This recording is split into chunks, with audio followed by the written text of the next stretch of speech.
భయ్యా మా మీద ఎన్ని కేసులు పెట్టారు ఇప్పటికీ? అన్నీ ఎదుర్కొంటాం, మాకేం భయం. నేను ఒకటి చెప్తా ఉన్నా బ్రదర్, నేను పారిపోయేటోని కాదు, తండ్రి పేరు దాచుకునేటోని కాదు, కొడుకు పేరుకు నాకు సంబంధం లేదని చెప్పుకునేటోని అంతకంటే కాదు. దయచేసి కొడుకు పేరు నా పేరు జత చేసి రాయకండి అని గ్యాగ్ ఆర్డర్లు తెచ్చుకునే బాపత కాదు. మా నాన్న పేరు కేసీఆర్, నా కొడుకు పేరు హిమాంశు, నా పేరు కేటీఆర్. నాకు ఆ ధైర్యం ఉంది. ఏ కేసు పెట్టు ఏమన్నా పెట్టుకుని ఎదుర్కొంటా. అన్నీ ఉన్నాయి కాబట్టే, మేము అంత నిజాయితీగా ఉన్నాం కాబట్టే దేనికి భయపడమని చెప్తున్నా. కరెక్టే. ఎప్పుడు 9 రోజులు దాచిపెట్టి గోరుముద్దలు తినిపించి ఇంట్లో పెట్టుకొని బెయిల్కి అప్లై చేసి యాంటిసిపేటరీ బెయిల్కు కోర్టు వద్దంటే ఇంటర్మ్ రిలీఫ్ కూడా ఇయ్యా అంటే ఇక బాగుండదేమో అని అప్పుడు దిక్కులేక 9 రోజులు.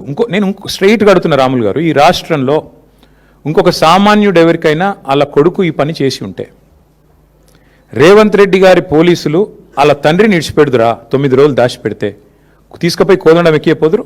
ఎక్కడున్నాడు చెప్పు నీ కొడుకునని? వాస్తవం కాదా ఇది?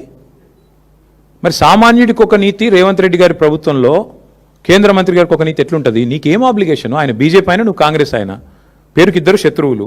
మరి ఎందుకు ఈ రహస్య స్నేహం ఏంది? ఎందుకు కాపాడుతున్నావు నేరస్తులను? నేరస్తులు ఎవరైనా ఓకే కదా, ఒకటే కదా, ఎందుకు కాపాడినారు మరి 9 రోజుల పాటు?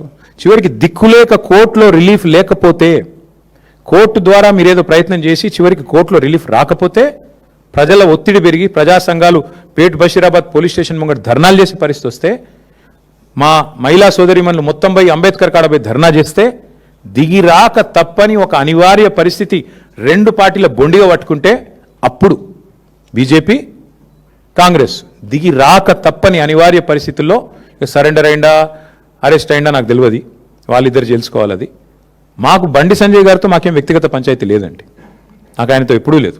కలిస్తే ఎప్పుడైనా ఎదురుగా మాట్లాడినాం తప్ప నేను ఎప్పుడూ అగౌరవంతో వ్యవహారం చేయలేదు. ఆయనే పనికిమాలిన మాటలు మాట్లాడిండు, ఆయననే మా తల్లిదండ్రులను ఉద్దేశించి అగౌరవంగా మాట్లాడిండు.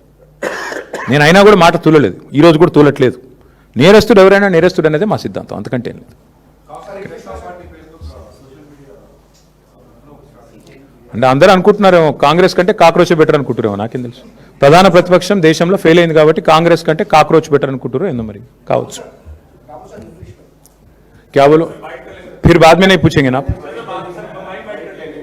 अरे अलग अलग कहाँ करोगे यार, बहुत लोग हैं वहाँ पे. ठीक है, थैंक यू. आड़ा చేద్దాం.